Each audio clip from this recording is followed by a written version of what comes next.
Welcome to Ed Fluential Sports, where passion meets precision. It's I'm your host, Ed, diving deep into the plays, players, and stories shaping the game. And the Stanley Cup NBA Finals right around the corner. In this video, it's going to be focused on the Stanley Cup. And I got a video coming out later in the week that's going to be a collab talking about the NBA Finals. But let's get back to the hockey. Let's focus on that. The most difficult Stanley Cup Finals to predict, in my opinion, because the way I seen it, I had the Avalanche going all the way. I had them winning. They got swept in the conference finals. So, and then Vegas, they've had a really good run. I know didn't expect them to get this far. I did pick them to win in the first round. Thought they would have lost in the second round, but they didn't. Also thought the Oilers was getting further as well. But the Golden Knights have had a good run. They won say first and second round. They won those series in 6 games against the Mammoth and the Ducks in both games 6 since they had home ice. Their final games was on the road in those 2 games. And then in Colorado, they went into Colorado not having home ice for the first time this playoffs. Won 2 games on the road, took a 2-0 series lead, and ended up sweeping them to advance to the Stanley Cup. Meanwhile, for the Hurricanes, they had a super dominant run, sweeping the Senators, sweeping the Hurricanes, and then losing game 1 in the conference finals to the Canadiens 6-2, but then beating them 4 straight games to now be 12-1 heading into the Stanley Cup. So both teams have had um, completely different ways of getting here, but it's both have been impressive. With Vegas, obviously, with the addition of Mitch Marner, it's been really helpful for them. Helped them get to the playoffs, and this is the furthest he's gone in the playoffs in his career. The Toronto never went this far with Mitch, and they tried to label him as the problem. It wasn't the case. And then, and then for Carolina, a lot of people don't like the Hurricanes for some reason. I haven't been. This is my 3rd season watching the NHL, so I don't really understand why people dislike the Hurricanes, but they play really good hockey. So, but then when you look at this, when you look at the Carolina team, though, Frederick Anderson is the only goalkeeper that played, and he's 12-1, and he's been fantastic.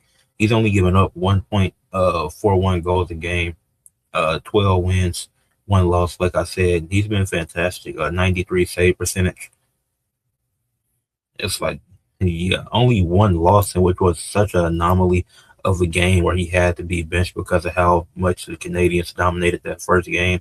But Frederick Anderson, he's been the best goalkeeper in the playoffs. If he wasn't, they wouldn't be able to be 12-1 at this point. This is a fantastic postseason run from him, and they haven't had to bring in their other goalkeeper at all through the series. And then meanwhile for Vegas, they're 12-4. Carter Hart, he's been playing solid as well. He's matching them almost 12-4 record. Now he is giving up slightly a bit more, giving up 2.2 goals a game, but he has a 92.4 save percentage. So they're close. It's around a point. It's like a .6 advantage in Anderson giving up less goals, but they're also at like 92, 93, around the same range as far as save percentage goes. So both both guys have been really good, and if they have had to go to the bench, it's either been empty net. It hasn't been somebody replacing them in the game. They've never ran into that in this whole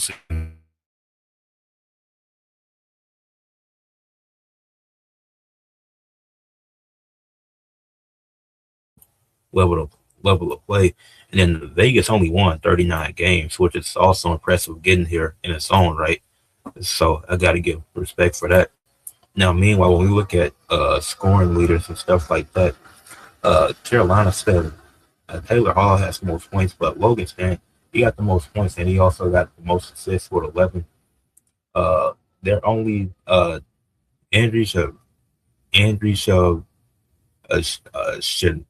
Shinikov, he got to stay out of the penalty box. He's been in there too much this playoffs.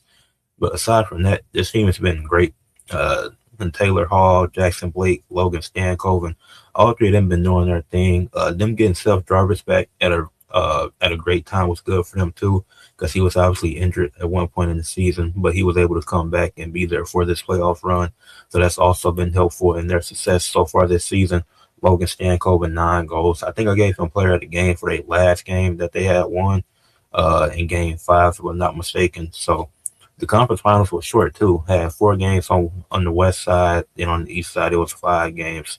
So conference finals was short for the NHL, which is unfortunate. I wish it went longer for either side, really. But Jackson Blake and Logan Stankoven, they've been doing their thing. They're going to be X Factors for sure. Well, they're going to be, well, I wouldn't say it. Logan Stankoven, I feel like consistently he's been the best player. But I think the two biggest X Factors is Sebastian Aho and Jordan Stahl. I think if they can step up and keep up their consistent play, if the Hurricanes can win more faceoffs, and the Hurricanes got to keep doing what they did the last 3 games. The last 3 games of the Eastern Conference Finals, still just more aggressive, more just getting more shots on goal. Out the gate, 3 shots on goal, 38-12. Even the game they won by just one when they had a 38-12 advantage, that was embarrassing because you won it, but it shouldn't be that close. But they capitalized off of that because then going into the next game, they didn't double their shots. They're up 22-12, like they're getting 10 more shots. They're up 30-15. Like, keep getting more shots on goal, keep being aggressive, and it's going to lead to them scoring, which we've seen through the last 3 games. We've seen that them having that aggressive approach, trying to get as many shots on goal as possible, led to them winning games. So the Hurricanes have to keep doing that. Meanwhile, everything else will fall in line because obviously Tyler Hall, he's doing a good job getting the puck to everybody else. Condre Miller, you got to keep him on ice as much as if he can play 20 minutes a game, because he's played 18 so far. If he can play 20, and I think it's going to be important for him to play 20 with him being a plus 14, him having 8 assists, all his points being assists, but he's been doing his thing, so I think he should be out there at least 20 minutes a night, so at least the period a night. Obviously, it's going to be separated through the periods, but I think that's going to be important for Carolina in this series as well. And like I said, some of the other stuff, it's just going to fall in line. Now, meanwhile, for Vegas, Mitch Marner, he's been amazing. Like I said, 21 points. You can tell Mitch is on a mission to get a win. He wants to win a Stanley Cup. But 21 points, seven of them being goals, 14 being assists. He still has to be that top player going into this series. He can't drop off. He can't have any drop off. Cole Smith, he got to start the penalty box for Vegas. It's a Stanley Cup now. Obviously, it's going to be some fights. It's going to be some tension. This is the last series of the season to decide who's going to be Stanley Cup champions, but you can't afford any tripping penalties or nothing crazy or nothing too crazy that keeps you out the game to where it's going to limit your momentum. And then for Mitch Marner, he's leading the team in points, and he's also leading in plus minus, so he has to be out there as much as possible. He's playing 21 minutes a game so far this playoffs. It might go up to 25. I wouldn't be shocked if it did. Jack Eichel, he's been doing a great job setting this up. I'm surprised he doesn't have more goals. He does have 16 assists leading the team, but he's been doing his thing. And Pavel D and Brett Howden, they're both leading the team in goals. I definitely think Brett Howden is going to be the X factor, the key factor here, because I think he just has to be really good throughout this series for them to have a chance at winning. And the other stuff that's going to fall in line for sure. Mark Stone, he's been a -1 through the playoffs, surprisingly, but he's had 5 goals, 5 assists. I think this is a series where Stanley Cup, obviously everybody has to step up because each game is going to be different, but Mark Stone especially, I think he's definitely one that has to step up and be amazing in this series. Like I said, Cole Smith, he got to stay out the penalty. Ramas Anderson, defensively, he just has to be great. He just has to do his thing. The defense got to be on one because the Hurricanes get aggressive, and when they get aggressive, they can score goals at ease. We've seen it multiple times throughout the playoffs. We just seen it in the conference finals. So with that being said, two teams who have taken completely different routes. One playing 16 games, the other playing 13. And wait, no. Yeah, one played 13, the other played 6, 12, and 16. I was right. So it is a 3-game difference. But with that being said, I'm going to take the Hurricanes in this matchup.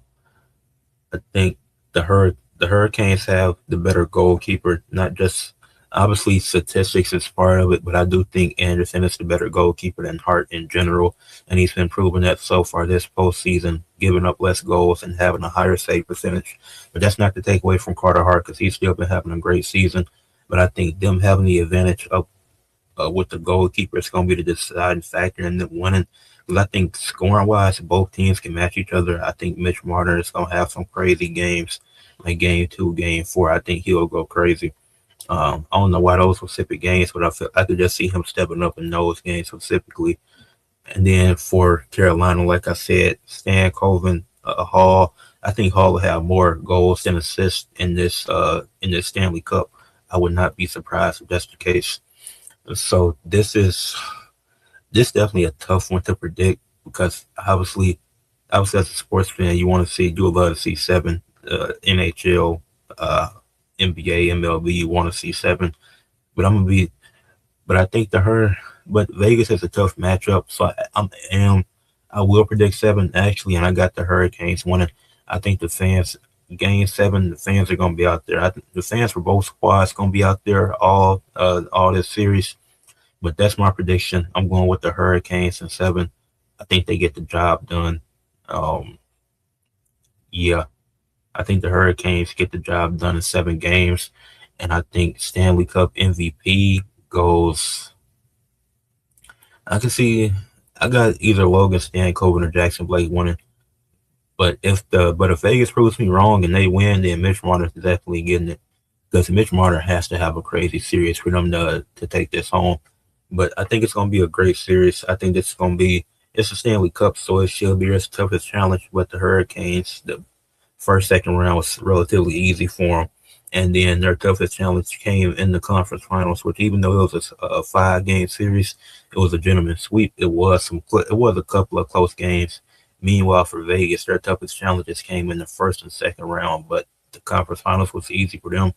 So this is both going to be their toughest challenge, and I see it going 7, and I got the Hurricanes taking it on home ice and Stan Colvin getting Stanley Cup MVP. So let me know what y'all think. Leave a like on the video, subscribe to the channel, comment your thoughts, and share for others to see.